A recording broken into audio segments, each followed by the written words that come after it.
Les Proverbes, chapitre 1. Proverbes de Salomon, fils de David, roi d'Israël. Ils ont pour but d'enseigner aux hommes la sagesse et de les éduquer pour qu'ils comprennent les paroles prononcées avec intelligence et qu'ils reçoivent une éducation réfléchie en vue d'être justes, de vivre selon le droit et dans la droiture. Ces proverbes donneront aux gens sans expérience le bon sens et aux jeunes de la connaissance et du jugement. Que le sage écoute, et il enrichira son savoir, et l'homme avisé acquérera l'art de bien se conduire. Ces proverbes sont destinés à faire comprendre les maximes et les paraboles, et à pénétrer les propos des sages et leurs paroles énigmatiques. C'est par la crainte de l'Éternel que commence la connaissance. Mépriser la sagesse et l'éducation, c'est être un insensé. Mon fils, sois attentif à l'éducation que tu reçois de ton père, et ne néglige pas l'instruction de ta mère, car elles seront comme une belle couronne sur ta tête, et comme des colliers à ton cou. Mon fils, si des gens malfaisants veulent t'entraîner, ne leur cède pas. S'ils te disent « Viens avec nous, dressons une embuscade pour tuer quelqu'un, tendons sans raison un piège à l'innocent.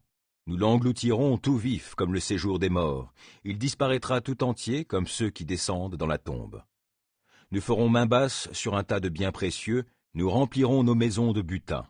Tu en auras ta part avec nous, nous ferons tous bourse commune. Mon fils, ne te mets pas en route avec ces gens-là, évite d'emprunter les mêmes chemins qu'eux, car ils se précipitent vers le mal, ils ont hâte de répandre le sang. Mais il est vain de vouloir tendre un filet pendant que tous les oiseaux t'observent.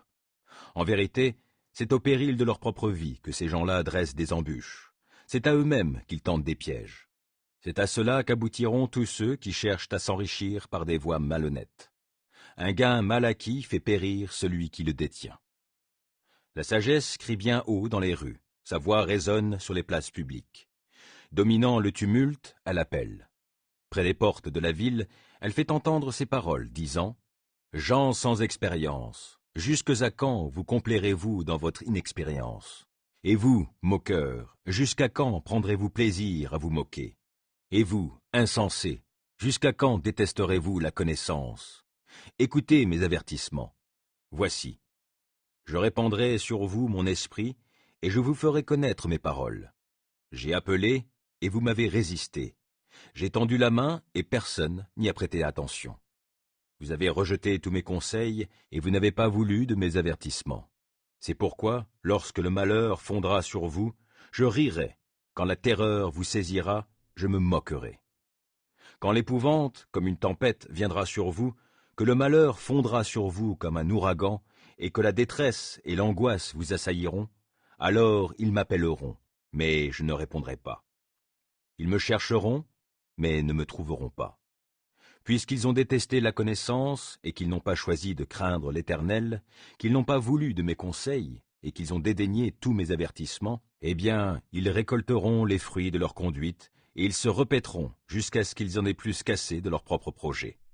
Car la présomption des gens inexpérimentés causera leur mort, et l'assurance des insensés les perdra.